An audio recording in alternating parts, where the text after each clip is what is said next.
Başlayaq birinci iPhone'umuzla, yani Fidan. Nuru da geldi.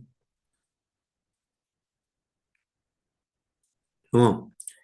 Fidan, ümumiyyətlə təkamül nədir? Təkamül sözünün mənası nədir və hansı növləri var? Təkamül çevirmək deməkdir. Ondan sonra Charles Bon tərəfindən, Bonnet, o adam tərəfindən şey olub, işlədib gətirilib. Mikro, makro təkamül var. Başqa? Orqanizmlərin sadə mürəkkəbə doğru inkişaf prosesini şeyləyir, nəzərdə tutur. Yaxşı. Növ nəyə deyilir? E, Döllü nəsil verən fərd. Sərbəst çarpazlaşaraq döllü nəsil verən fərdlər cəmi növ adlanır. Tamam. Makro təkamül nəticəsində nə yaranır? Mikro təkamül nəticəsində nə yaranır? E, necə, mikro təkamül nəticəsində növ. Aha. Makroda da daha böyük kateqoriyalar, məsələn, cins, fəsilə falan. Bəli. Tamam. Qayda ilə davam edirik. Növü müəyyən etmək üçün hansı kriterilər mövcuddur? Morfoloji, genetik, fizioloji, ekoloji, coğrafi, biokimyəvi. Tamam. Nədir fizioloji kriteri? Fizioloji onun fizioloji proseslərinə əsaslanır da yəqin ki. Sən Hansı öyrənməmisən. fizioloji proseslər məsələn? Məsələn, maddələrin mübadiləsi, çoxalması, bədəndə gedən proseslər deyə düşünürəm. Tənəffüs ola bilər, qanun hərəkəti Bəli. ola bilər, nə bilim, ifrazat ola bilər. Yəni bir çox orqanizmdə həyat fəaliyyəti prosesləri fizioloji proses sayılır və bunlar oxşardırsa biz iki canlını eyni növə aid edə bilirik. Fərqlidirsə deyərik ki, fərqli növdür. Amma bu hər zaman özünü doğrultmur, bəzən istisna hallar ola bilir. Hansı istisna halları biz misal göstərə bilərik? Bəyim, burada döllü, dölsüz nəsil alınmasına görə bir ki, müəyyən edə bilmirdik də. Çünki bəzi fərdlər çarpazlaşırdı, döllü nəsil verirdi. Bu kriterdə cavab vermirdi ona.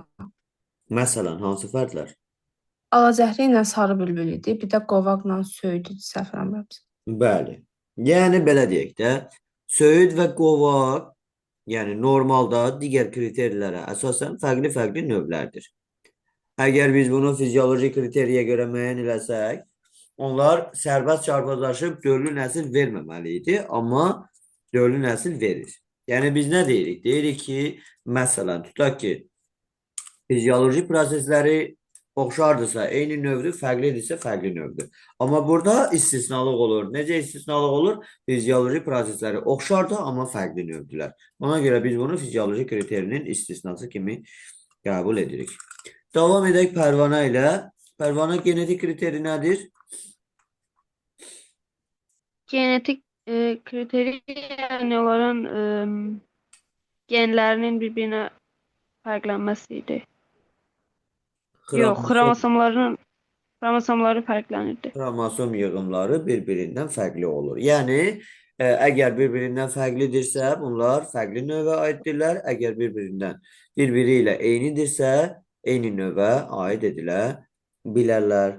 Yaxşı, bəs buna aid olan istisnalara nələri aid edə bilərik? İstisnalar qarağatın növləri idi. Sonra yox, o değildi. O deyildi. Siçovul var idi. Birində 32, birində 42 xromosom olurdu. Sonra O da genetik e, kriterin istisnası deyildi ki. istisnası değil. Xeyr. O genetik kriteriyə əsasən müəyyən olunandır. Yəni belə deyək, genetik kriteriyə əsasən, yəni canlının xromosom yığımına əsasən qara siçovulun əkiz növlərinin ayrı-ayrı növ olduğu müəyyən edilib. Amma mən istisnaları soruşuram. Yəni hansı istisnalara görə biz genetik kriteriyə əsasən canlının növünü müəyyən edə bilmirik?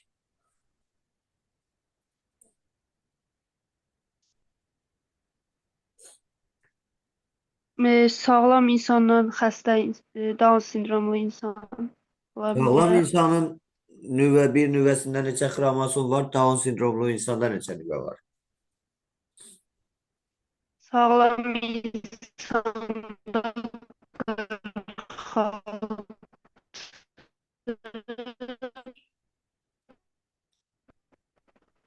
Down sindromlu olanlarda.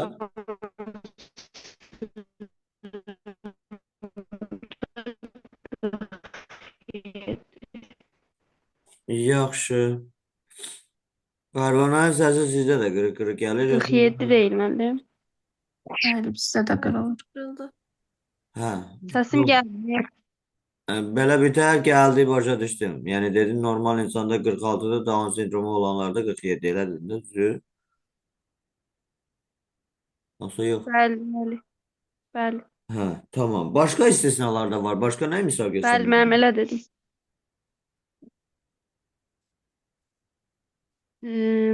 Paxla var idi, onun növləri deyəsən. Onu da dəqiq müəyyən etmək olmurdu.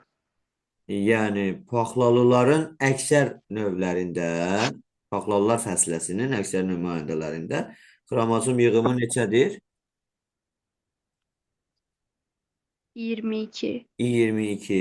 Yəni biz deyirik ki, fərqli növdürsə xromosom yığımı fərqli olmalıdır, amma bunlarda növ fərqlidir, amma xromosom yığımı eynidir. Tamam. Devam edirik Bəli. Nana ilə. Nana bizə morfoloji kriterini və onun istisnalarını izah edəcək. Hansı kriterlər müəllim? Morfoloji. Demək, onların formasında olan fərqliliklərdir morfoloji. Yəni xarici quruluşu barədə olan fərqlərə görə bu kriteri vardır. İndi buna aid növlər deyim. Aha, nümunələr və istisnalar. Nümunə qarağatlar var idi. Qırmızı ilə qara qarağat. İstisna Bir-birini nümunələrə aiddir də bu. necə? İstisnalara aiddir də bu. İstisna mı? İstisna, yəni qarağatın iki dənə ayrı-ayrı növləri var, amma görünüşcə bir-birinə bənzəyirlər. Aha, bəli. Başqa? İndi mən burada fərqlənənləri deməliyəm, yoxsa fərqlənməyənləri? Nə mənada fərqlənən-fərqlənməyən? Xarici görünüşə görə fərqlənənləri deməliyəm, yoxsa fərqlənməyənlər? İstisna nə deməkdir? Belə deyək də, biz deyirik ki, xarici görünüşü eynidirsə, eyni növdür, fərqlidirsə, fərqli növdür. Əksinədirsə, deməli bu istisna haldır. Yəni, ola bilər ki, xarici görünüşü fərqli olub, eyni növə aid olanlar olsun. Ola bilər ki, xarici görünüşü oxşar olub, amma fərqli növlərə aid olan olsun. Hər ikisinə aid nümunə deyə bilərsən. Hə, onda eyni olanlara əkiz siçanlar aid idi. Birində xromosom 38 idi, birində 42. Bəli. Fərqli olanda elə birinci dediyim qarağat.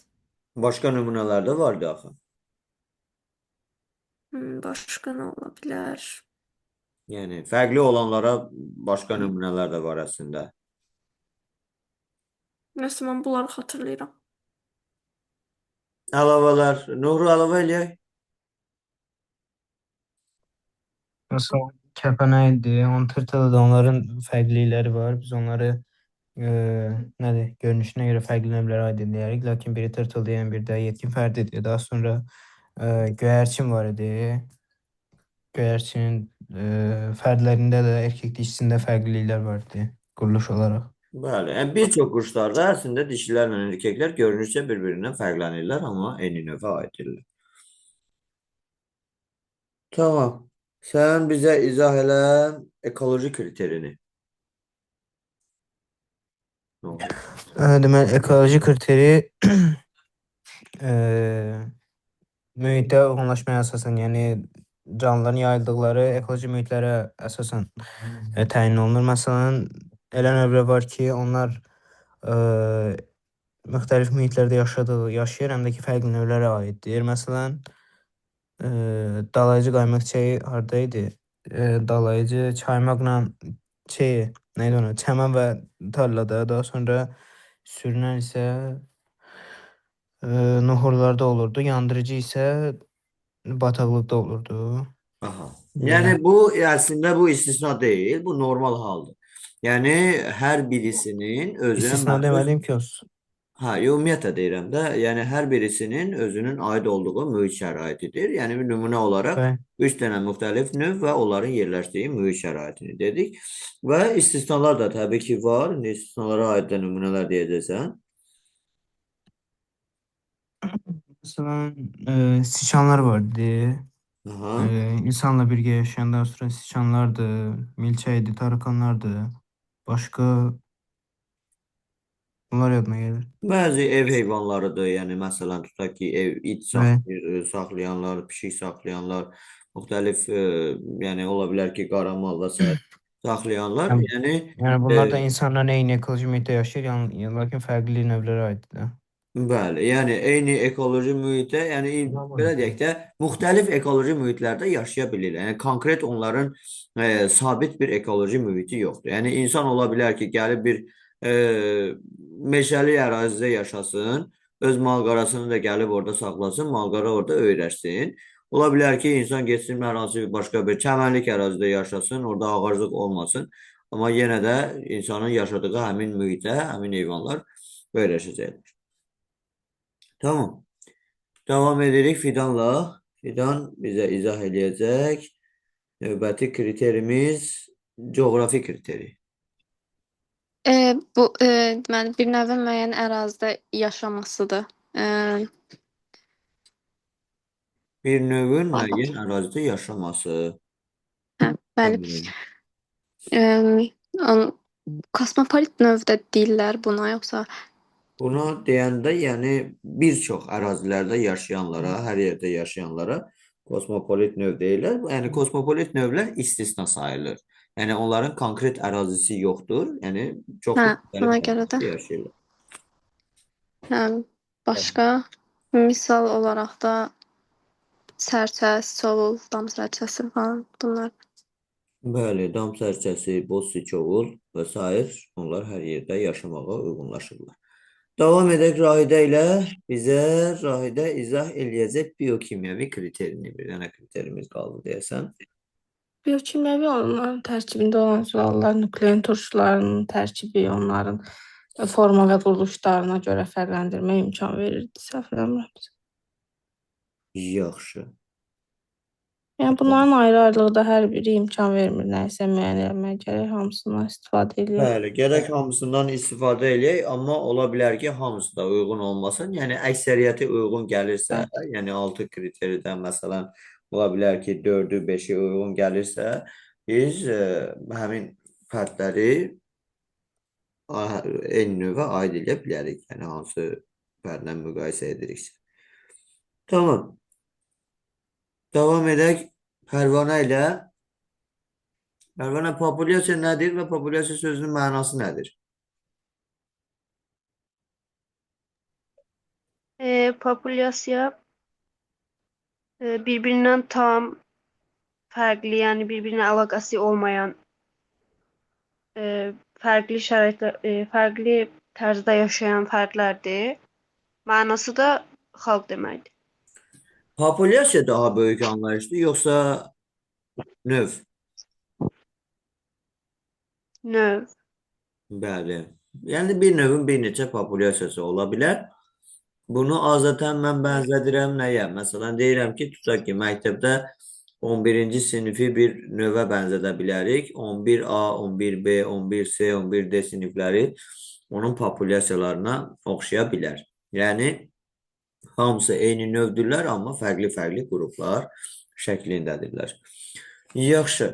Populyasiyada adətən fərdlərin cins tərkibi hansı nisbətdə olur?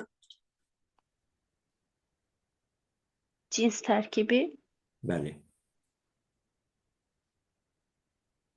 hansı nisbətdə?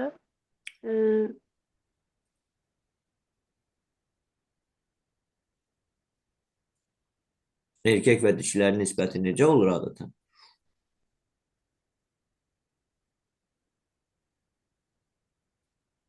Bir Birin birə nisbətində elə onu deyirsiniz? Bəli, bəli, birin birə nisbətində olur. Yəni təqribən bir-birinə bərabər olurlar populyasiyada olan fərdlərin Bəli. miqdarı. Yaxşı, davam edirik Nana ilə.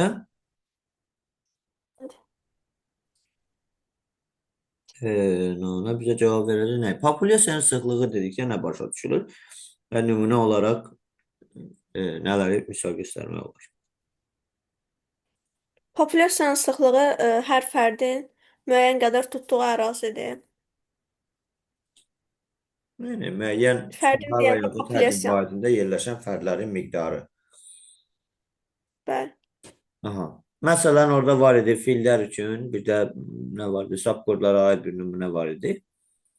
Fillərdə bir fərd üçün 40 kilometrdir. Qurdlarda isə 1 millimetrdə Millilitr. çox idi. Millilitr. Nə? Millilitr. Mən nə dedim? Millimetr dedim deyəsən. Hə. Millimetr dedi. Yəni suda Millilitrdə yaşayan 1000 həcmə dənə. görə millilitr. Millilitrdə nə qədər? 1000. 1000 fərdə bərabərdir. Yəni xırda canlılar olduğuna görə, yəni 1 millilitr su 1 kub santimetrə bərabərdir. Yəni o kiçik bir həcmdə minə qədər fərd yerləşə bilir. Yaxşı. Davam edirik Nana ilə Siz nəyə soruşdunuz? populyasiyanın sıxlığı. O haradaydı ki? Elə populyasiya mövzusunda. Ümumi ya hansısa fərd üçün dediniz?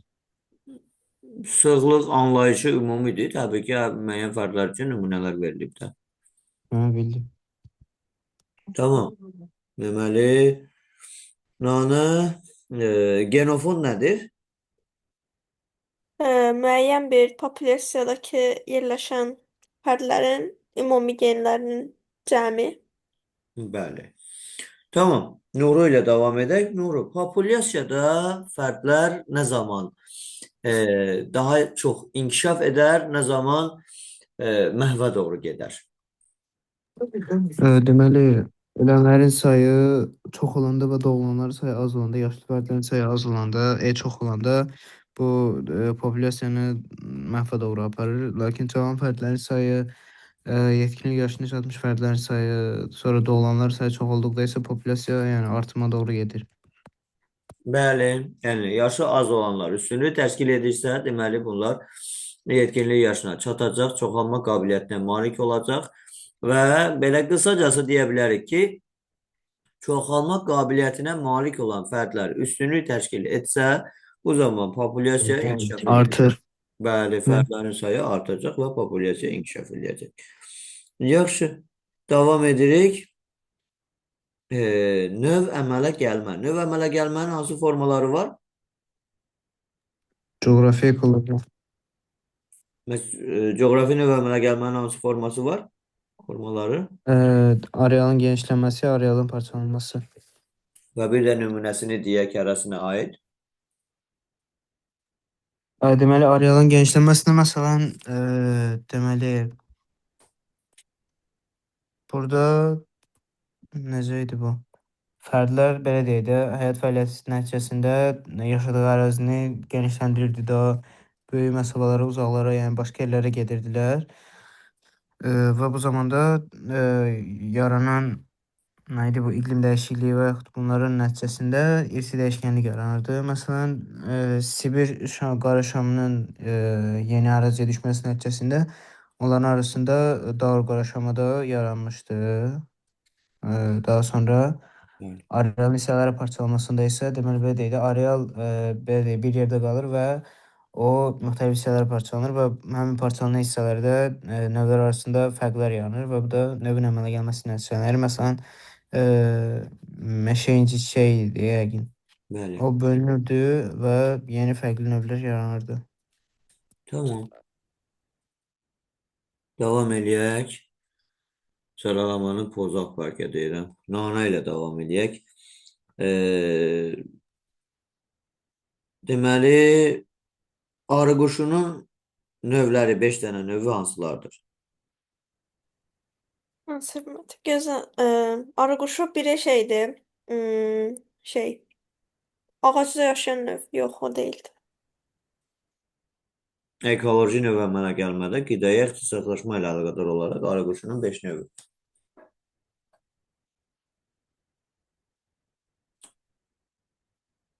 Sonra qayçqa, abıcar, bir də iri idi. Bilmədim nələr dedin. O sonrasından əvvəlini eşidə bilmədim. Mən bilmədim. Bir də təzədən deyim müəllim. Bir də təzədən de zəhmət olmasın. Qayçqa vardı, iri, Hı-hı. sonra qara, Aha. sonra kəkilli, bir də hansı abıcay dedim. Deməli, iri dedin, qara dedin, qayçqa dedin. Hə, Bəli. abıcanı da axırda nəzərə alsaq 5 dənə olacaq. Bəs bunların hansıları həşəratlarla, hansıları iynəyarpaqlı ağacların toxumları ilə qidalanır? Kəkilli olan şeylə, ağacla qidalanır, ağacın toxumu ilə. Sonra nə dediniz, nə ilə? Yəni qalanları nə ilə qidalanırlar? Heyvan mənşəli, yəqin ki. Həşəratla da bəli. Tamam. Davam edək pərvanə ilə. Pərvanə makrotakamülün dəlilləri hansılardır? Stratigrafik, izotop, keçid, filogenetik də qitələrin reyfi. Onlar paleontoloji növləridir. Mən ümumi olaraq makrotakamülün hansı dəlilləri var onu soruşuram.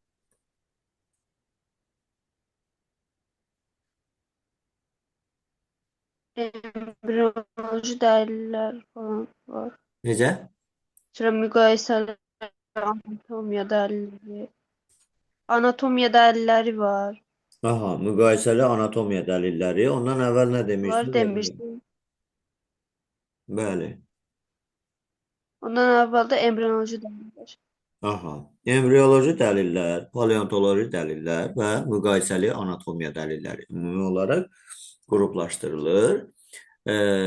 Paleontoloji dəlil deyəndə nə nəzərdə tutulur? Yəni növlərini soruşmur, amma ümumi məna olaraq paleontoloji dəlil nə deməkdir?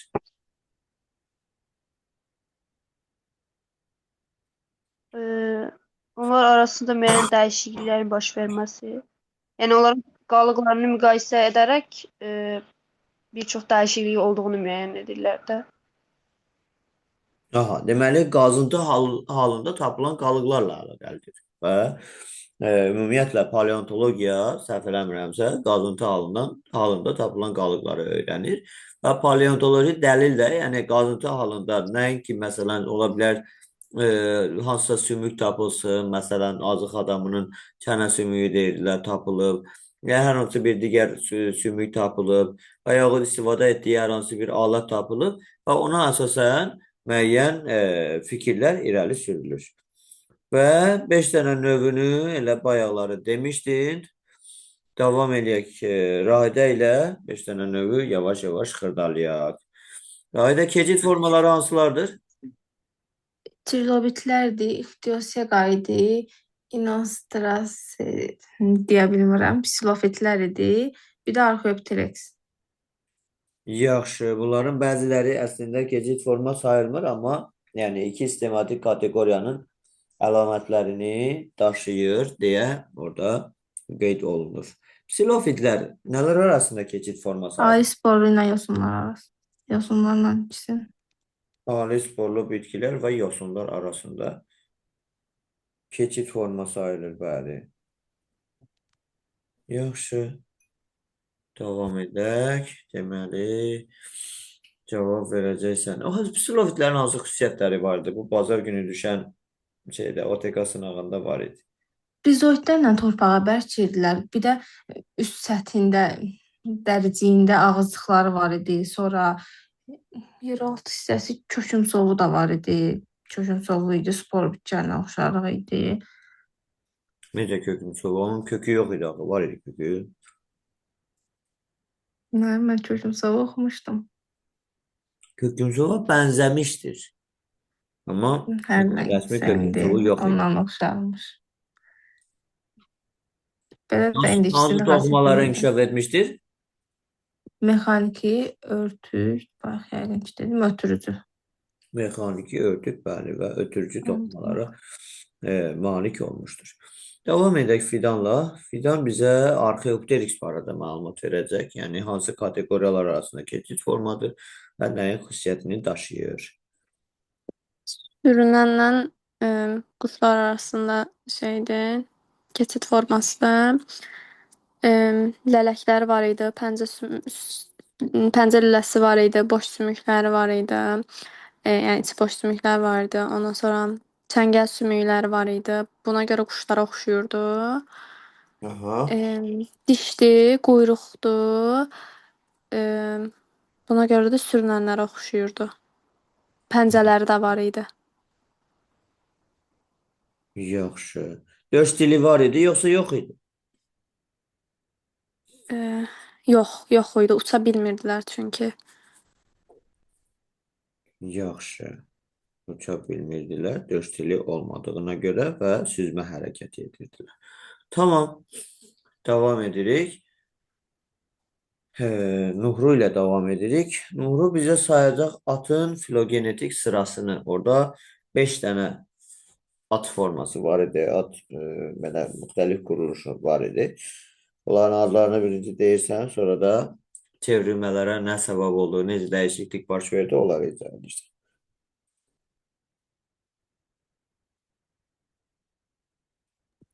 Deməli, Phenicodicidir, Eohippus, Meryhippus, sonra Hipparion, sonra Meoceratidir. Belə deyək də, bunların fərqliliklərin yaranmasının səbəbi əvvəlcə otlar hündür olublar və atların belə deyək də, boyları qısa olub, bədənləri də kiçik olub. Onlar belə deyək də, otlar qısalandan sonra qaçmaq üçün, belə deyək də, şikərlərə tutulmamaq üçün bədənləri formalaşır. Uzağa qaçdıqları üçün, belə deyək də, həm ayaqlarındakı barmaqlar buna görə reduksiyaya uğrayır. Üçüncü barmaq qalır. Nə idi onun adı? İkinci ilə dördüncü qalaq kimi qalır. Digər iki hissi isə ümumiyyətlə itirdi. Sonra dişləri isə qidanın da qıc olması nəticəsində qabarıqdan qırışlı formaya keçmişdi. Qidanın qaba olması səbəbindən yəqin ki, Hətta qaba, qıç da eyni şeydir. qaba sən nə demişdin? Qıç. Qıç. Qıç sözün düzü, bu sözü eşitməmişəm, amma əgər varsa olsun. Tamam. Bir də alim. Bu filogenetik sıranı hansı alim müəyyən etmişdir? Kovalevski. Tamam, davam edirik Nana ilə. Bizə Nana cavab verəcək. Deməli, Nana, İxtiostega hansı canlılar arasında keçid formadır? Sürünənlərlə quşlar. Yox. Nə? Mən İxtiostega. səhv dedim deyəsən. Tiostega. Bizə fikirləşim. İxtio nə deməkdir? Nə bilim. Şeydir o mənim suda yaşayan. Hər şey balıqlarla hə sonra suda qurda yaşayan. Bəli, balıqlarla suda qurdu yaşayanlar. İxtio balıq deməkdir. Stega, stegosefal sözünün əvvəlidir, başlanğıcıdır. Yaxşı. Bədən üzəri nə ilə örtülü olmuşdu bunlarda?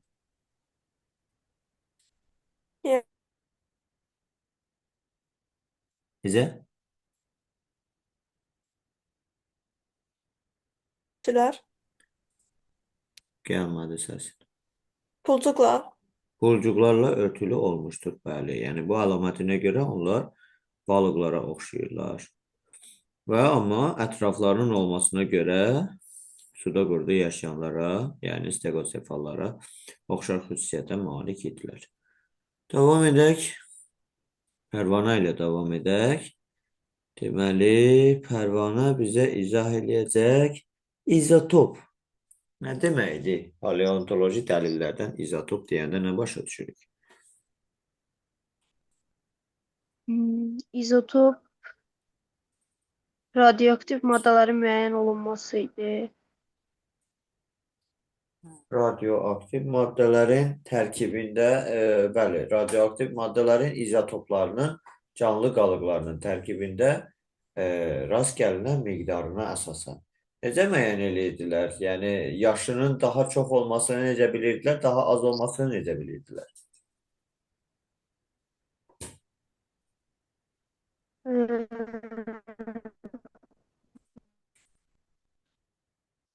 Necə? Göndər.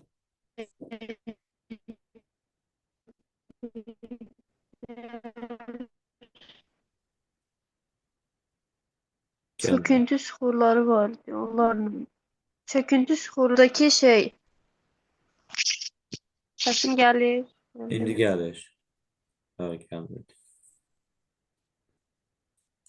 Maddənin çox və ya az olmasına görə yaşını müəyyən edirdilər. Aha. Yəni Yəni maddənin suxurun miqdarına görə. tərkibində maddə izotopların miqdarı çoxdursa, yaşının çox olduğunu, azdırsa yaşının az olduğunu düşünürdülər. O qənaətə gəlirdilər. Yaxşı. Davam edək. Rahidə ilə. Rahidə bizə stratigrafik dəlilləri izah edəcək. Onlar yerin təbəqələrində olan təbii ki, heyvanların qalıqlarına əsasən tapılırdı. Məsələn, ən üst qatlarda onurğasılar olurdu, daha dərin qatlarda xordalların qalıqları tapılırdı. Necə? Necə? Bir də axırıncı cümləni bizə denən. Üstdəkilərdən, üst qatlarda onurğasılar, alt qatlarda daha dərinlərdə xordalların qalıqları tapılırdı. Razıdırlar uşaqlar görək səndən. Birdən razısan Rahidə ilə. Mən yenə səhv dedim, Rahidə deyirsə əksi müəllim düz deyir. düz demə, əksi də əksi. Deyəsən daha qədimlər. Şeydi. Mən qədim Üstdə baxımından demədim ki, onurğasızdı, müəllim. altda şeydi, xordaldı. Hə, mən də elə dedim. Rahidə də elə demişdi də, amma düz Hə demədi. də elədi də. Müəllim, siz yaşa görə soruşursunuzsa, dediyimizin əksi olar. Amma daha üst səthlərdə qalmağına görə O soruşursunuzsa, məncə mənim yaş dediyim. elə dərinliklə bağlıdır da. Daha çox dərindədirsə yaşı çoxdur. Və yaşı çox olanlar da onurğasızlardır. Onurğasızlar daha dərindədirlər. Amma səthə yaxın olanlar onurğalılardır. Yəni xordallar tipinin nümayəndələri. Xordallar daha yuxarıda, onurğasızların qalıqları isə daha aşağıda tapılacaq. Yaxşı, bir dəfə inkar eləmirəm. Tamam. Davam edək Fidanla. Fidan da Rahidəni təsdiq elədi, amma maalesef Double rezil olduq. demək. Hə. Cavab verəcəksiniz. Fidan. Fidan cavab verəcək. Fidan biogenetik qanun ilk dəfə kim tərəfindən kəşf olunmuşdur və bunun ümumiyyətlə açıqlaması necədir? İzahı necədir? Müllerlə Heckel tərəfindən müəyyən olunub. Nədir? Ontogenez tarixi inkişafda filogenezi təkrar eləyir. Aha. Yəni hər bir canlı özünün fərdi inkişafında aid olduğu növün tarixi inkişafını təkrar edir. Tamam. Ontogenez nədir? Filogenez nədir? Ontogenez bu mayalanmadan ölənə qədərdir. Filogenez də tarixi inkişafdır. Bəli, ontogenez fərdi inkişafdır. Mayalanmadan ölənə qədər, filogenez isə canlının tarixi inkişafı hesab olunur. Yaxşı. Deməli, onurğalı heyvanların inkişafı zamanı ilk əvvəl nə əmələ gəlir, nə inkişaf edir? Orada. Tamam. Bəs ondan sonra? Udlaq. Udlaq qövsləri inkişaf edir. Tamam. Bəs daha əvvəl növün əlamətləri əmələ gəlir, yoxsa tipin əlamətləri? Növ. Xeyr. Daha Yox. əvvəl tipin Yox, hə, birinci tip. Hə, bəli. Yəni doğulana yaxın Növün əlamətləri artıq formalaşmağa başlayır. Yaxşı, davam edirik. Deməli, kimlə? Nuhru ilə davam edirik. Nuhru, konvergensiya nədir, divergensiya nədir?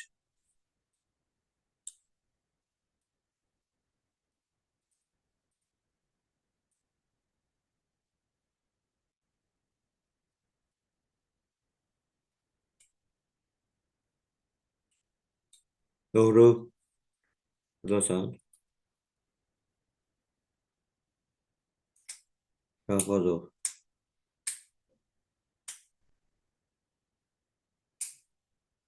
Yoxdur, getdi. Ana, Evet. konvergensiya, Sual deyə bilərsiniz. konvergensiya və divergensiya. Divergensiyada bunların elə bil ki, yeni